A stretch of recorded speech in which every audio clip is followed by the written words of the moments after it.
Having said that, this plan, this decision, this declaration does reflect a change in Europe, a sort of late realization about China. For years, Europe was oblivious to this threat. They talked about competing with China, they talked about engaging with China, but they never talked about conflict. Could that sentiment be changing now? Let's hit the rewind button. The date is December 2020. China and the European Union concluded a very important deal, a comprehensive agreement on investment. The EU was upbeat about it. They called it China's biggest ever agreement with another country. The biggest ever.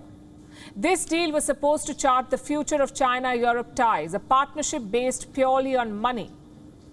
2 years later, what's the status? Zero progress.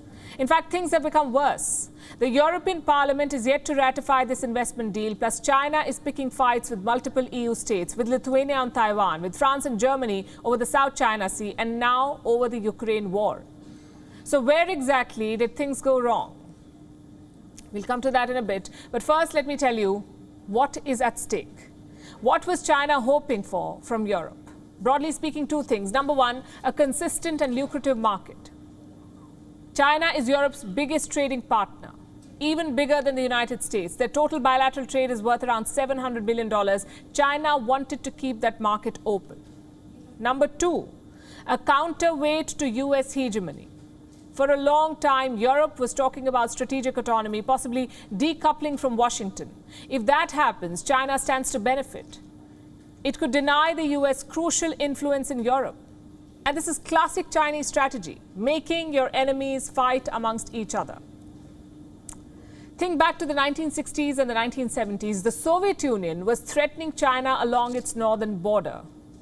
And what did China do? It reached out to America. They normalized relations with Washington after 2 decades of rivalry. They did the same with Imperial Russia when Japan attacked. They played the foreigners against each other. That's what China does. But this time, it may not succeed. And one big reason is the war in Ukraine. China continues to prop up the Russian economy. Their oil purchases from Russia are up 55%. Overall trade is up 36%. Clearly, China has no plans of abandoning Russia. Having said that, why is Europe surprised about any of it? Everyone knows what China stands for, who China stands for, who are China's friends. So why did this position surprise Europe? Because this time the trouble is in their backyard. Time for another flashback.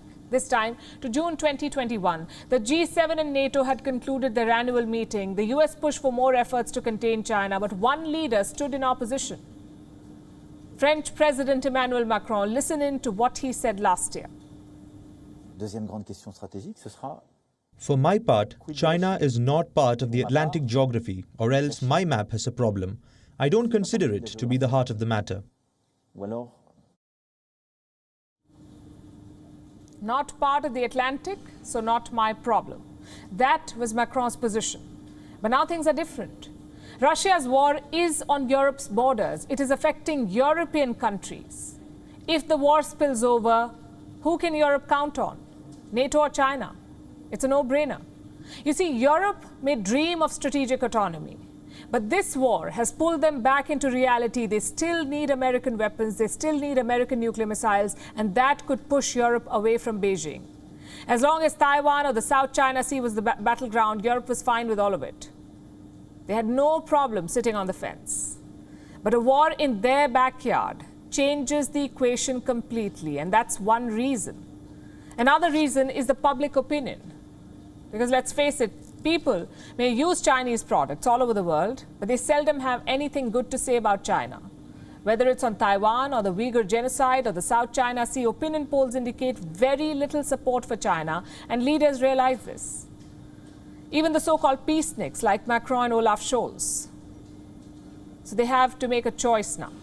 Do they work for peace and principles, or do they put trade first? Well, they tried putting trade first with Russia, and look where it got them. So with China, Europe is being a little more careful. A number of moves have already been made, like trade retaliation measures, Uyghur genocide sanctions, better trade relations with Taiwan. All of these decisions have already been approved by the EU, but don't expect big statements or declarations. Because for that, all EU members need to be on the same page. And even now, that seems unlikely, because China still has friends left in Europe, like Hungarian Prime Minister Viktor Orban. His one vote alone, can derail any EU measure. What is more likely then is individual action. In Italy, for example, the Prime Minister is using his veto powers. He cancelled 3 Chinese corporate takeovers in 2021. In Germany, Olaf Scholz is doing something similar. He skipped China during his first Asia tour, and now he's asking German industry leaders to diversify their supply chains to move away from China. I know all of this sounds good. It sounds like Europe is finally taking a stand. But multiple challenges still remain, like the looming global recession. Can Europe abandon its largest trading partner in the middle of an economic crisis? Can Eastern Europe forego investments from China? This decision, you see, is not just about politics, it's about Europe's finances, their resolve, and their character. WION is now available in your country. Download the app now and get all the news on the move.